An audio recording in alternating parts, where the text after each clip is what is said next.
Welcome to Bedtime Sleep Stories for Grown-Ups by BZBeesHoney.net. I hope you are settled in for the night and are ready to go on a journey of deep and relaxing sleep.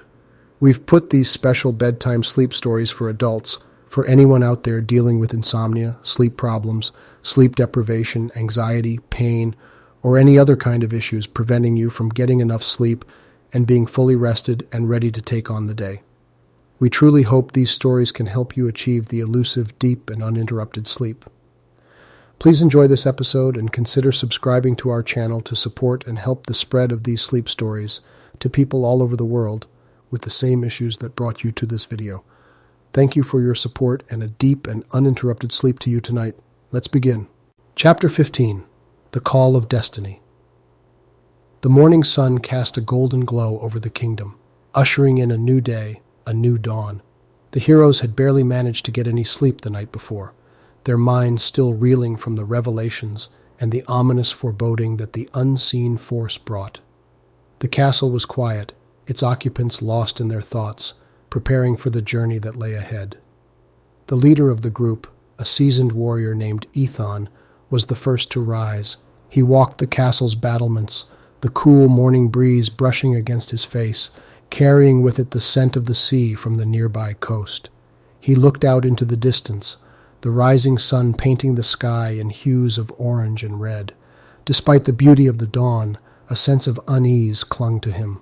The words of the seer rang loud in his mind, reminding him of the challenges that lay ahead. Ethan was a man of action, a man who believed in the power of his sword and the strength of his resolve. But the idea of an unseen force, something beyond their comprehension, filled him with unease. He had led his people through countless battles, faced numerous foes, but this was different. This was a battle against the unknown. He was deep in thought when he heard footsteps approaching. Turning, he saw his fellow warrior and friend, Lorien, a mage of great power and wisdom. Lorien had been his confidant, his advisor, the calm to his storm. He was someone Ethan trusted implicitly, someone he knew would stand by him no matter the odds. "They say the early bird catches the worm," Lorien said, his voice filled with a quiet strength that seemed to soothe Ethan's troubled thoughts. "But what if the worm is something you cannot see?" Ethan asked, his eyes still on the horizon, lost in the beauty of the sunrise, yet clouded with concern. Lorien paused, looking at his friend. He knew Ethan was worried. They all were. But he also knew that fear was a powerful motivator, one that could either drive them to success or lead them to their downfall. He knew he had to help his friend, his leader, navigate through this storm of uncertainty. "Sometimes, Ethan, we are not meant to see the worm. Sometimes we are meant to feel it, to sense it," Lorien replied, his voice calm and reassuring. "Our eyes may deceive us, but our instincts, our gut, they rarely do." Ethan turned to his friend, his eyes reflecting the wisdom in Lorien's words. He knew Lorien was right. They may not be able to see this unseen force, but they could feel it. They could sense its presence, its malice, and that was their weapon, their guide. "Your words hold true, Lorien," Ethan said, a small smile playing on his lips. "We must rely on our instincts, on our gut, to guide us through this, to lead us to victory." As the day progressed, the heroes gathered, preparing for the journey that lay ahead. They sharpened their weapons, packed their supplies, and strengthened their resolve. The castle buzzed with activity, each hero lending a hand, working together as a well-oiled machine. Despite the uncertainty and the fear, a sense of unity, of camaraderie filled the air. They were a team, a family, ready to face whatever came their way.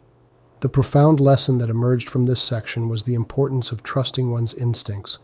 Often we are faced with situations that are beyond our comprehension, situations where the answers are not clear.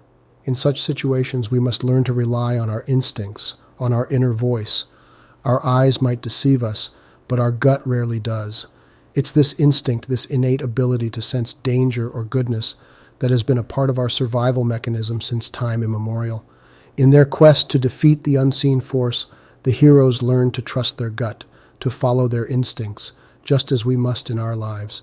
As the sun began to set, casting a golden hue over the kingdom, the heroes set off on their journey. They rode their steeds, their weapons gleaming in the setting sun, their hearts filled with courage and determination. They knew the path ahead was fraught with danger, with uncertainty, but they also knew they had each other. Together, they were a formidable force, ready to face whatever lay ahead. They rode through the night, under a blanket of stars, their path illuminated by the soft glow of the moon. The kingdom fell behind, fading into the distance as they ventured into the unknown. The journey was quiet, the heroes lost in their thoughts, their hearts heavy with the weight of their task. Just as dawn was breaking, they reached the border of their kingdom. Ahead lay uncharted territory, a land filled with mystery and danger. As they halted their steeds, looking out into the unknown, a sense of trepidation filled the air. "I sense something," Lorien said, his eyes narrowing. His senses were heightened, his magic attuned to the energy around them. "It's close." As if on cue, the ground beneath them began to tremble. The heroes drew their weapons, their eyes scanning their surroundings. The trembling grew stronger, the earth shaking under their feet. And then, out of nowhere, a massive creature erupted from the ground, its roar echoing through the still morning air. The heroes were taken aback, their eyes wide with shock. The creature was unlike anything they had ever seen. It was enormous, its body covered with thick, armored scales, its eyes glowing with an eerie light. It roared again, its voice shaking the very ground beneath them. As the heroes prepared to face this new threat, they couldn't help but wonder if this was the unseen force the seer had warned them about. Was this the enemy they were destined to face? And if it was, how were they going to defeat it? The uncertainty, the fear, was palpable. But one thing was clear. The real battle for the realm had just begun. The monstrous creature loomed over the group, its scales glistening in the morning sun, its eyes gleaming with malicious intent. The air around them had shifted. The uncertainty was replaced with a tangible threat. The heroes were now in the territory of the enemy. The real battle had just begun. Drawing their weapons, they stood their ground.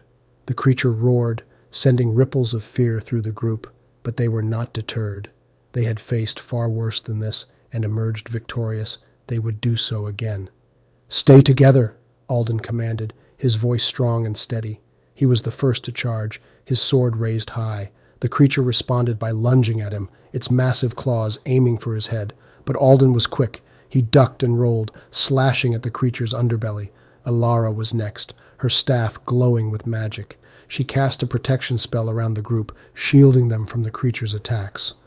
Lorien and Rael, the two strongest fighters, stood by her side, their weapons at the ready.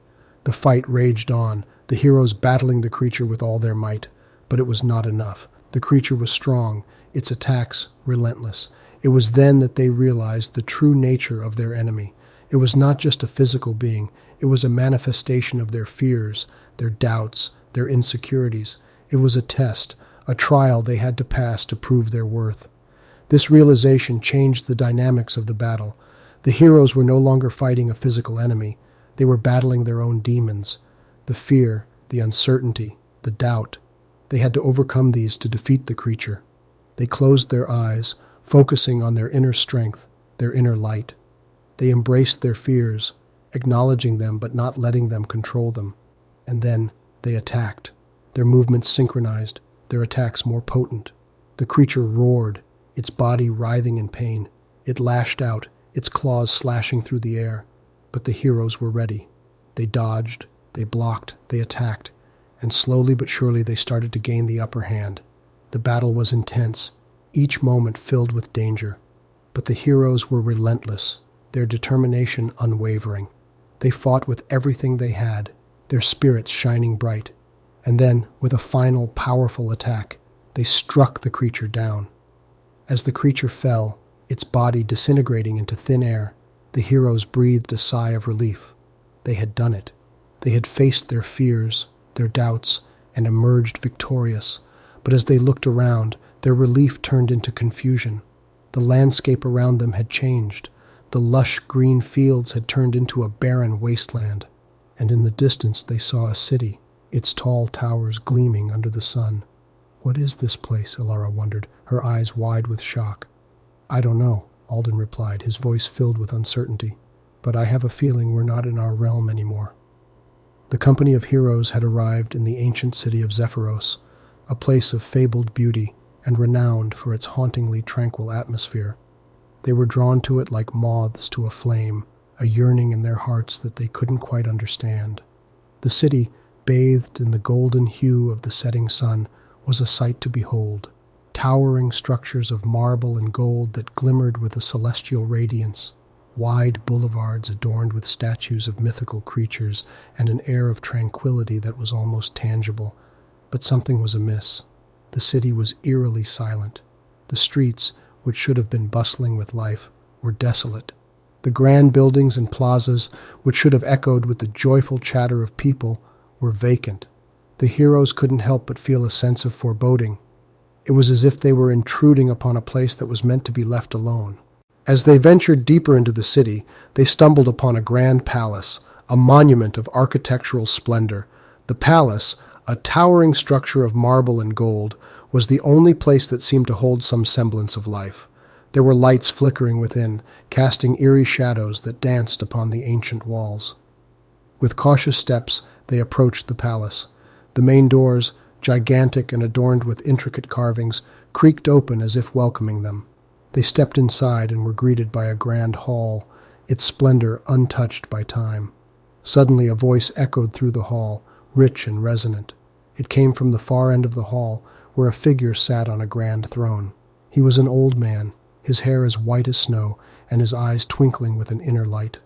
"Welcome, heroes," he said, his voice reverberating through the hall. "You are exactly where you are meant to be." The heroes were taken aback. The old man seemed to know them, but they had no recollection of him.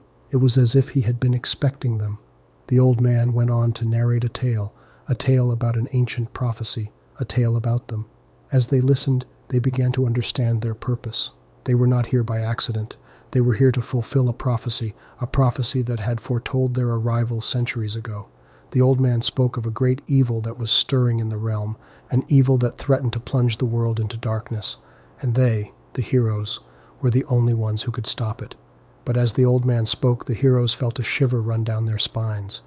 They felt a cold gust of wind sweep through the hall, and they saw the flickering lights go out one by one.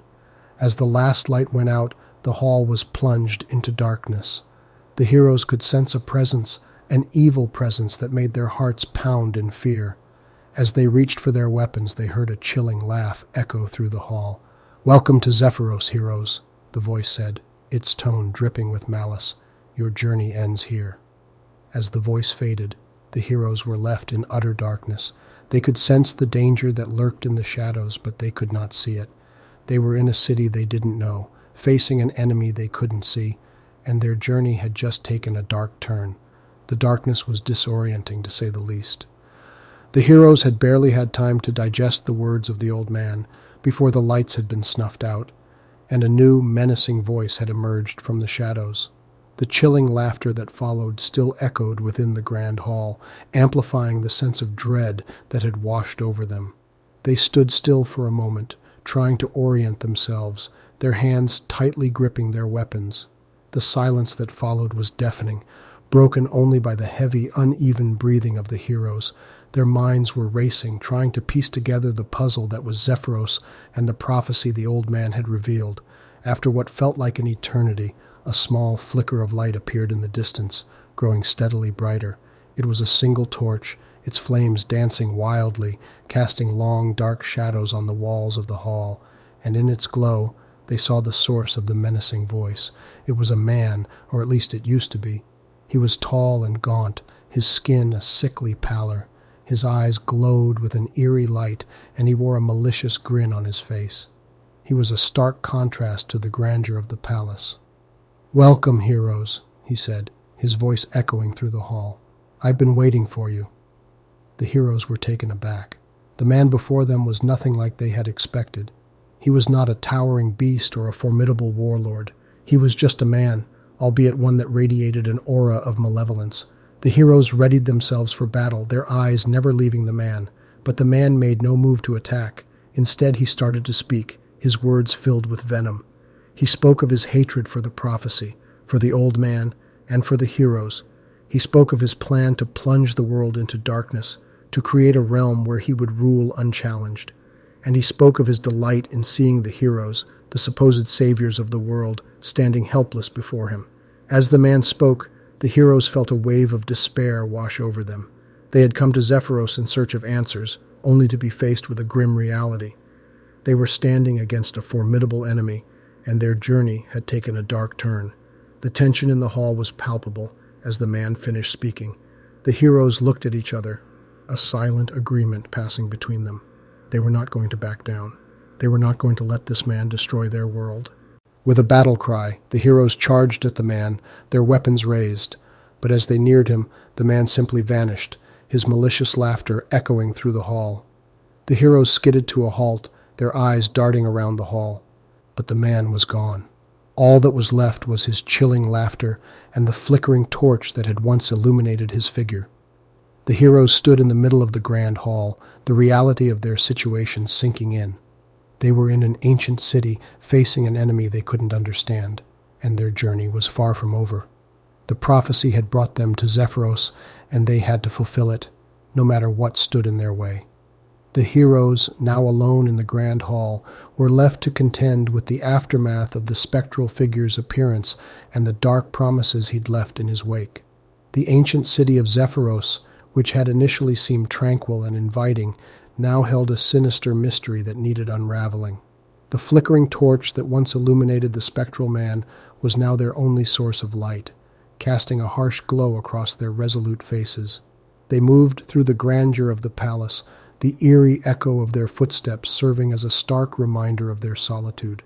They navigated through grand chambers and vast halls, each filled with artifacts of a bygone era. It was as though the city had been frozen in time, waiting for them. As they ventured further into the labyrinthine palace, they stumbled upon a grand library. The room was vast, its walls lined with shelves that stretched up to the high vaulted ceiling. Thousands of ancient tomes and scrolls lay in organized chaos, their pages yellowed and brittle with age. Recognizing the potential wealth of knowledge within their grasp, the heroes began to scour the room. They sifted through countless texts, searching for anything that could shed light on the prophecy or the spectral figure that had confronted them. The silence of the library was punctuated only by the soft rustle of pages and the occasional gasp as a potential clue was uncovered. Time lost all meaning as they pored over countless documents. It was only when a pale light began to creep through the ancient stained glass windows that they realized a whole night had passed. Their eyes were heavy with fatigue, but their spirits were buoyed by the discovery of a text that seemed to hold the answers they sought. The ancient scroll was fragile, its edges crumbling to dust at the slightest touch. It held a prophecy, similar to the one the old man had told them, but with more detail. It spoke of the hero's arrival, the awakening of an ancient evil, and a battle that could plunge the world into eternal darkness. The prophecy was cryptic, its words cloaked in metaphor and riddled with riddles. As they deciphered the prophecy, a sense of urgency gripped them. The spectral figure was the embodiment of the ancient evil mentioned in the prophecy, and his plan to plunge the world into darkness was already in motion. They realized that Zephyros was not just an ancient city, but a battleground where the fate of their world would be decided. Just as they were about to leave the library, a sudden chill swept through the room. The flickering torch went out abruptly, plunging the room into darkness. A sense of dread washed over them, and the hauntingly familiar malicious laughter echoed around them. "The darkness is coming, heroes," the spectral figure's voice echoed, "and there's nothing you can do to stop it." The chilling statement lingered in the room long after the voice had faded, and the heroes were once again left in the dark, the weight of their mission pressing down on them. Their hearts pounded in their chests, a rhythmic drum beating the war song of their daunting mission. The spectral figure's laughter still echoed in the air, a haunting melody that sent shivers down their spines. As the darkness cloaked them, they clung onto each other, a symbol of their shared determination to not let fear overcome them. As their eyes slowly adjusted to the darkness, they made their way out of the library, the prophecy's words heavy on their minds. They walked through the palace's labyrinthine corridors, their path lit only by the faint glow of the dawn filtering through the high windows. The palace was silent, save for the soft echo of their footsteps against the marble floor.